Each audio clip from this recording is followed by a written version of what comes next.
This will be a mini lesson on configuring course blocks in JetNet. As you know, on the right-hand side of our JetNet interface, there are a number of blocks already in place. And some instructors like to manipulate those blocks, add others, delete some, or change where they show up. I'm going to show you how to do that in this lesson by creating an instructor block and making it show somewhere in the right-hand side of my JetNet screen. Very first thing is turn editing on.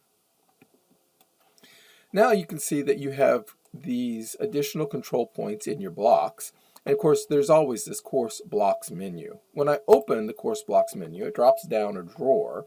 And then I have the options for some of the hidden blocks, the blocks that might not show in all of the screens because of the weighting of where they're configured to be placed.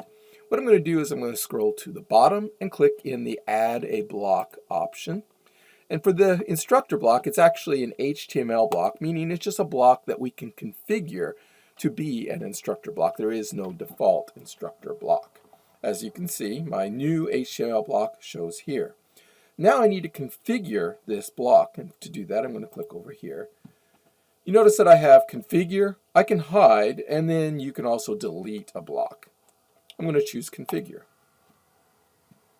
For an instructor block, I'm going to call it instructor. And then I can put anything I want to here. Common are office locations, hours, contact preferences, and so on.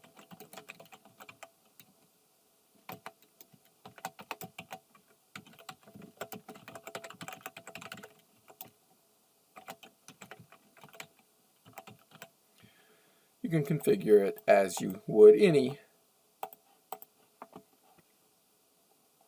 information using the standard interface. Now, very importantly, I need to ensure that this block appears where I want it to appear. And this can be a little tricky. In general, I'm just going to show you how to make it show up on the page. You're going to want to choose the right-hand region, and you're going to want to choose a minus number. I'm going to choose -9 in this case.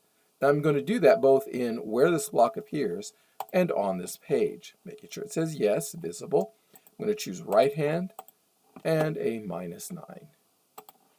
Now I save changes.